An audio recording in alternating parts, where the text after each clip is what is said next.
Hey out there, I know everyone loves stabs, you're in a lot of movies, everyone likes to play with them. Unfortunately, I don't really see a lot of practical, functional staff work out there, and I did a little surf on the internet and I tried to find some good practical staff videos. I really didn't see anything super bad or super good but one thing I noticed is there wasn't really a lot of emphasis on how these things actually really work. So I just want to give you a few basic drills that we use to get a lot more functionality out of the staff. We're not in the Hollywood world here, so here's my uke, right? Just to leave it for a second. What you usually see in movies is this kind of stuff. Right? You see a lot of strikes. And the reality is this weapon is based on a spear with a tip on it and a knife. And it's all based on that stab, right? Getting into the stab, right? We have thousands of years of warfare where the spear was like the biggest weapon of all, right? The phalanx, the Roman pilum, like a very advanced weapon, right? But the weapon wasn't in warfare as some sort of big striking thing. You can strike with your staff. I'm not saying you can't or anything like that.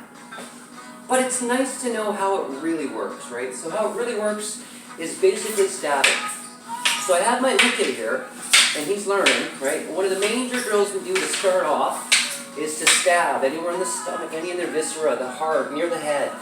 And the basic job at first is just to learn how to deal with that stab and to realize, yourself as the stabber, how quickly the stabs come, how easy it is to get in a full position and stab, kill, right? If you had a spear tip on there, right, it's over. See, I'm right on his heart.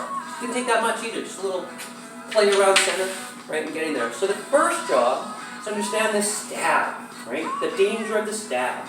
If you're on this side of it, just turn it over. If you're on this side of it, turn it over that way. Right, so they're very much like your blocks. Very much like your blocks, right? You might block this way, you might block this way. With your staff, strange, it's not all that different. You do the exact same thing. It's a block. Right? While you're doing that, try not to overblock. Try not to overblock. Just enough to make sure you're in, your center is controlled. Your staff is right there, for instance. So this basic blocking, it's not that complicated. If you're looking for complicated, it's not. The complicated part of it is that it can happen at high speeds, right? Where you're working very quickly, right, to deal with that staff. Now that happens so fast that you need some position and centering, and that's where I'm playing with this drill. Almost first, just learning how to defend. Get an idea of where your center is, how the position of your stick can help you and lead to other things, right? Your centering is very important. So this basic drill, I recommend just spending hours on. Right? At this point, you don't have any contact gear on. So I would recommend adding some gloves to the hands, adding a helmet, or a motorcycle helmet to get stabbed in the face, advancing it with enough contact safely that you get there somewhere with it, right? We're going to put the staff down for a second. I just wanted to show you that you can throw other drills at it to make it more efficient. One of the things I like to do with the students is definitely defend against the staff with the sticks. So once again, just from the stab. This stab thing gives range. Look how long his staff is compared to my sticks. Right? Why would he give me the advantage of getting in over here? Right? He wouldn't. In real life, he'd keep me at distance. He'd keep me away from stabs to my face, stabs to my stomach. Right? And it's the reality. So, as a basic blocking idea, it's good to learn your center with your sticks. Just blocking. Notice I have center with my sticks, if that makes sense to you, right? I'm just trying to keep that blocking energy going, right? And I'm just trying to keep in center, not over block. If you want to advance it, block, check, strike, whatever you like, that's totally out. If you're coming in this side, be aware of the back end. It could come at you, right? But as a basic drill, it doesn't have to be advanced. Just block. Don't even use your back hand at first if you don't want to. But get used to the reality that you have to deal with this stab. So you can strike at you with that staff, right? But the stab is the longest weapon. It's the closest weapon, closest target, all that. It's very efficient. With these sticks, to throw a few other drills at you to open it up, I just want to take you back to your 6 count. If you know your 6 count, we're just going to do our heaven, right?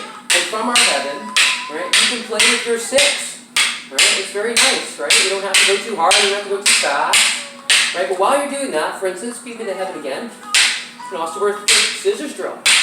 Why not, right?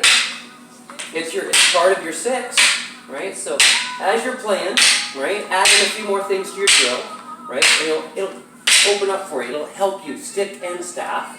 You can go high and low, right? So if you're doing your sixes, remember to do high and low. It's very comfortable with your staff. I'll switch with them. Very comfortable for your staff to do your 6 count high, low, high, right? And just as a position, let me just show you.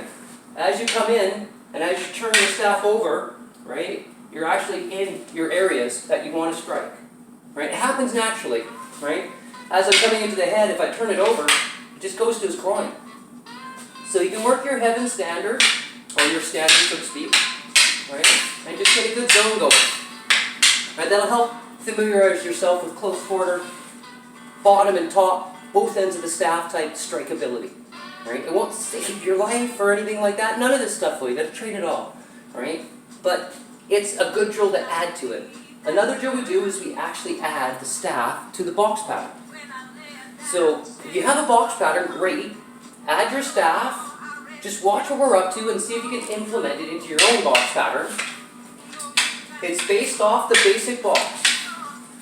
So it's not very complicated. Right? It is very much front of the staff orientated for a reason.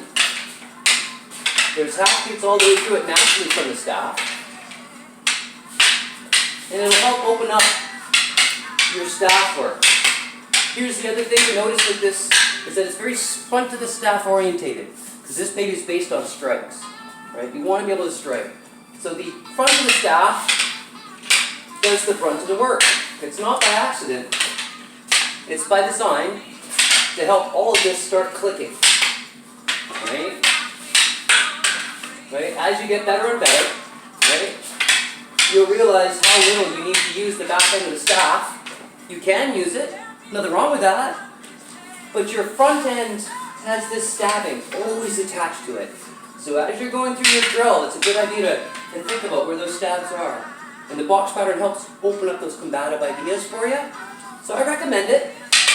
It's a nice change to your traditional box. If you don't have a box, you might want to learn your box first before you try it. I recommend it. It's a great drill. It's fun.